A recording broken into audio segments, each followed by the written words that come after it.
네, 2024년 6월 넷째 주 뉴스 시작하겠습니다. 일기 신도시 분당, 일산, 중동, 평촌, 삼본에서 재건축을 가장 먼저 진행할 선도지구 공모 절차가 시작됩니다.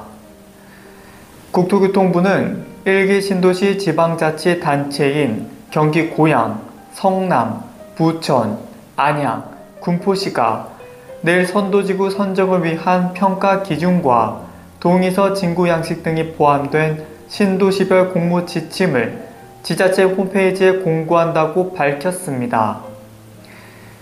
지자체들은 오는 9월 23일부터 27일까지 공모 신청서를 접수하고 10월 평가를 거쳐 11월 중 선도지구를 선정할 계획입니다.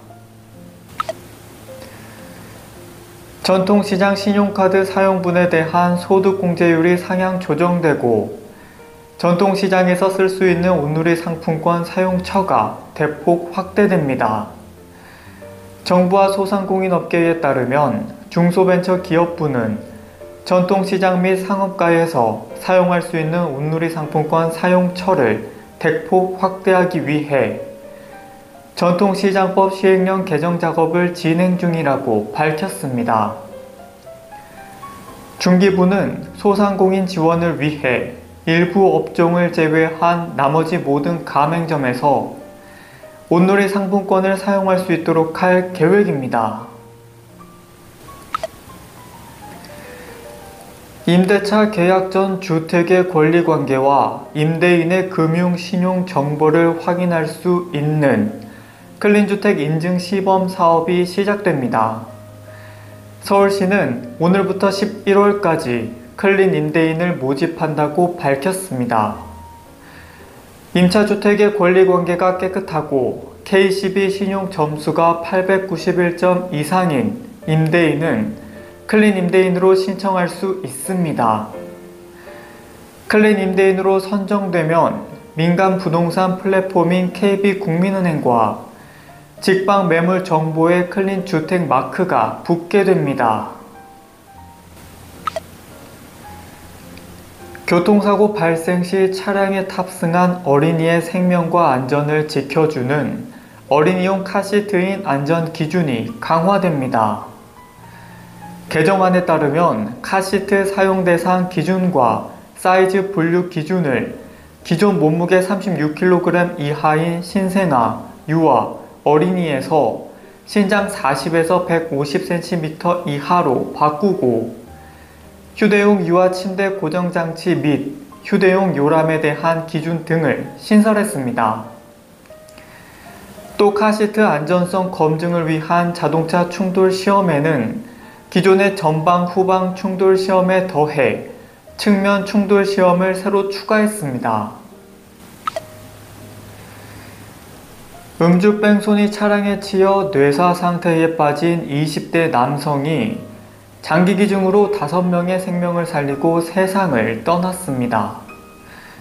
한국장기조직기증원은 지난 4월 1일 22살 남성 조씨가 심장, 폐장, 간장, 좌우 신장을 기증했다고 밝혔습니다.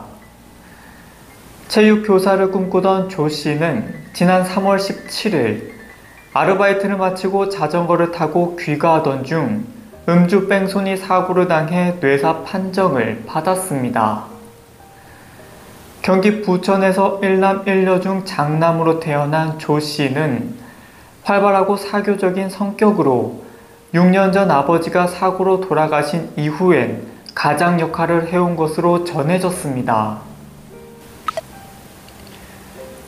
국토교통부 대도시권 광역교통위원회는 올해 경기도 광역버스 준공영제 대상 노선으로 신설 8개와 민영제에서 준공영제로 전환 2개 등 모두 10개 노선을 선정했다고 밝혔습니다.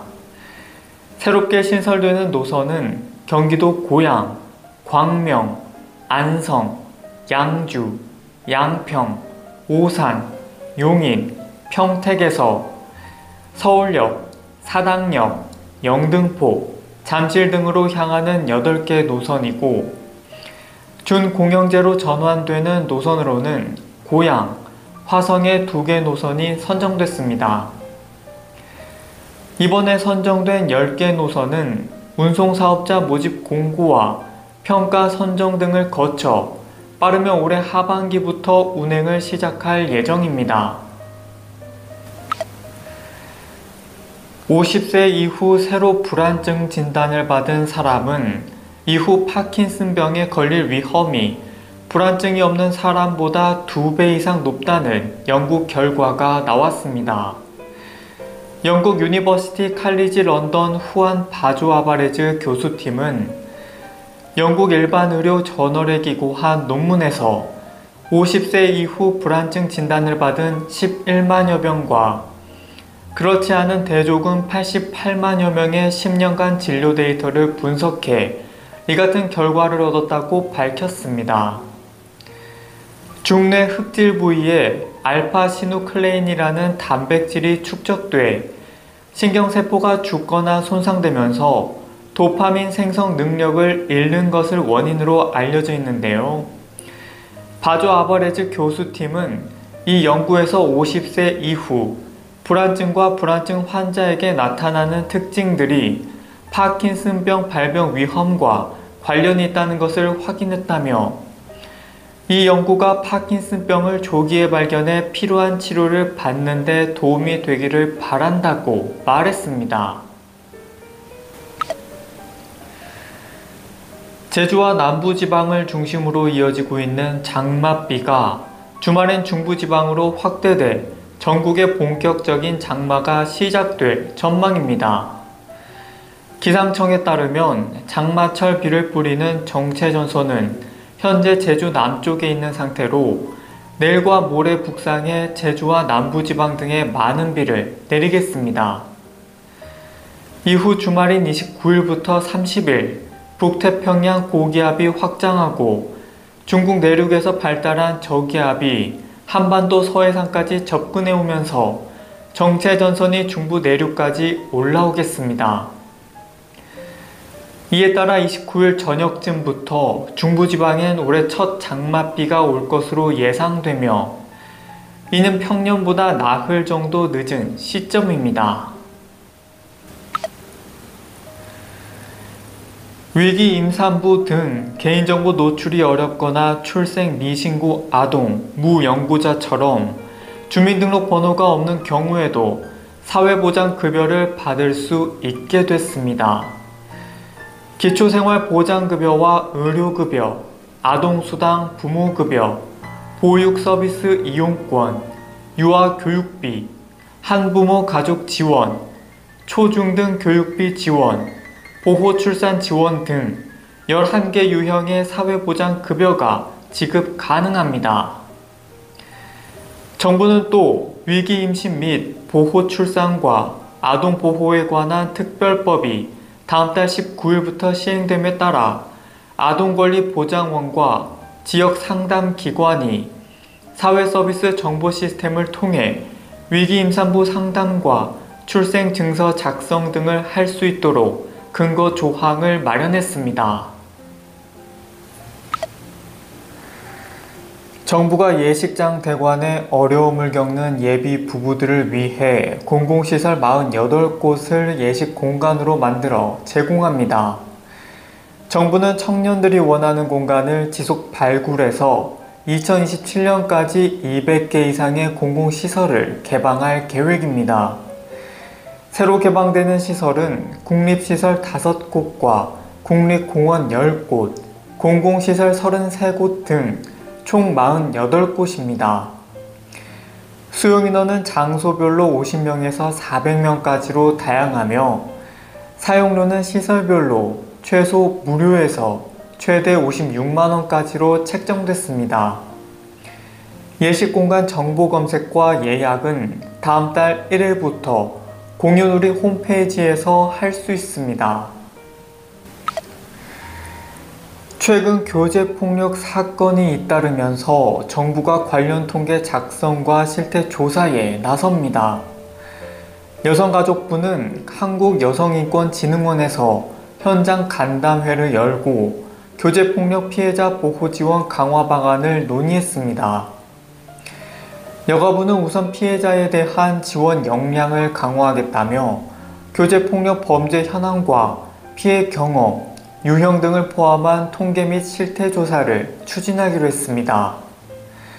또 피해자가 112에 신고하는 단순 상담의 경우에도 긴급전화 1366 등의 피해자 상담 지원 기관으로 안내하도록 할 예정입니다. 지난 3월 GTX-A 수서에서 동탄 구간 개통 당시 제외됐던 경기도 용인 구성역에 열차 운행이 오는 29일부터 시작됩니다. 국토교통부와 국가철도공단에 따르면 수서행 첫 차는 29일 오전 5시 37분쯤, 동탄행 첫 차는 오전 5시 59분쯤 구성역에 도착할 예정입니다. GTX-A 열차를 이용하면 구성역에서 수서역까지 14분, 동탄역까지는 7분 만에 이동할 수 있습니다. 뉴욕 나스닥 시장에 상장하는 네이버 웹툰 공모 가격이 회사가 원했던 희망 범위에서 가장 높은 1주당 21달러로 결정됐습니다. 블룸버그 통신에 따르면 상장 후에도 네이버의 지분율은 63.4%, 지배주주로서 이사선임 권한을 보유하게 되고 기업 가치는 27억 달러, 우리 돈 3조 7천억 원에 이를 것으로 보입니다. 네이버 웹툰은 북미 시장에서 웹소설과 웹툰 IP를 확보하고 영상화하는 사업을 추진할 것으로 보입니다. 저축보험도 플랫폼 보험 비교 추천 서비스를 통해 간편하게 가입할 수 있게 됩니다. 금융위원회는 네이버페이와 교보생명, 삼성생명, 한화생명 등 세계생명보험사가 저축보험 비교 추천 서비스를 출시한다고 밝혔습니다. 저축보험은 보험과 저축의 목적을 동시에 충족시킬 수 있는 상품으로 보장사고가 발생하면 보험금을 받을 수 있으며 보험사 공시이율을 연복리로 적용해 만기 시 목돈을 마련할 수 있습니다. 위기임산부 상담과 출생증서 작성 등을 할 수 있도록 근거 조항을 마련했습니다. 내일부터는 전국적으로 장맛비가 내리겠습니다. 비가 내리는 시점은 오전에 제주와 남해안 부근, 오후에는 충청과 대부분 남부 지역이겠습니다. 저녁부터 밤 사이에는 수도권과 강원도까지 비구름이 올라오겠는데요. 예상되는 비의 양은 제주 산지 최고 150mm 이상, 수도권을 비롯한 대부분 중부지방에는 120mm 이상, 남부지역에도 최고 80에서 100mm 이상의 많은 비가 예상됩니다. 특히 내일 밤부터 모레 새벽 사이에는 시간당 30에서 50mm가량의 물폭탄이 떨어지니 피해 없도록 대비를 잘 해주셔야겠습니다. 일요일 낮부터는 대부분 내륙 지역에 비가 소강 상태를 보일 텐데요. 다음 주 내내 전국적으로 비구름이 오락가락하겠습니다. 날씨였습니다. 오는 8월부터 종합병원과 요양병원 등의 임종실 설치가 의무화되고 이를 이용할 때 건강보험이 적용될 전망입니다. 오는 8월 1일부터 의료법 개정안이 시행되면서 300명 병상 이상을 갖춘 종합병원과 요양병원은 1개 이상의 임종실을 반드시 설치해야 됩니다. 임종실의 건강보험 급여 적용도 추진되면서 개인 부담금은 기존의 20% 수준으로 줄어들 전망입니다. 정부는 또 중증 소아 환자가 단기 입원했을 때 보호자 없이 치료와 돌봄이 가능하도록 하는 시범 사업에 참여 기관을 확대하기로 했습니다. 올 하반기부터 기존 어린이집과 유치원이 통합된 영유아 교육 보육 기관이 운영됩니다. 정부는 저출생 대책 중 하나인 유보통합은 보육 중심의 어린이집과 유아교육 중심의 유치원을 통합해 영유아가 긴 시간 동안 질 높은 교육과 보육을 받을 수 있도록 하는 정책이라고 정부는 설명했습니다. 교육부는 영유아 통합교육기관에서 희망하는 영유아 누구든 아침 저녁 돌봄을 포함해 하루 최대 12시간 동안 머물 수 있도록 하고, 공립유치원 등 거점 운영기관을 중심으로 토요일이나 휴일에도 돌봄을 제공할 방침입니다. 출산직원에게 자녀당 1억 원. 이 파격적인 지원을 약속했던 부영그룹에 입사 지원자들이 대거 몰려들었습니다. 응시자가 5배 이상 늘어난 건데요. 부영그룹은 지난 10일부터 일주일 동안 경력 신입사원 공개 모집을 진행했는데, 마지막으로 직원을 공개 채용했던 지난 2017년과 비교해 지원자 수가 5배 이상 급증했습니다. 부영그룹 관계자는 경력 사원 모집에서도 2030 세대 지원자가 눈에 띄게 증가했다고 전했는데요. 파격적인 출산 장려책이 한몫한 걸로 평가됩니다. 부영그룹 회장은 지난 2월 2021년 이후 태어난 자녀를 둔 직원들에게 자녀 한 명당 1억 원을 지급하겠다고 약속했는데요. 실제 총 70억 원이 직원들에게 지급됐습니다. 네, 2024년 6월 넷째 주 뉴스 마치겠습니다. 그럼 저는 다음 주에 뵙겠습니다.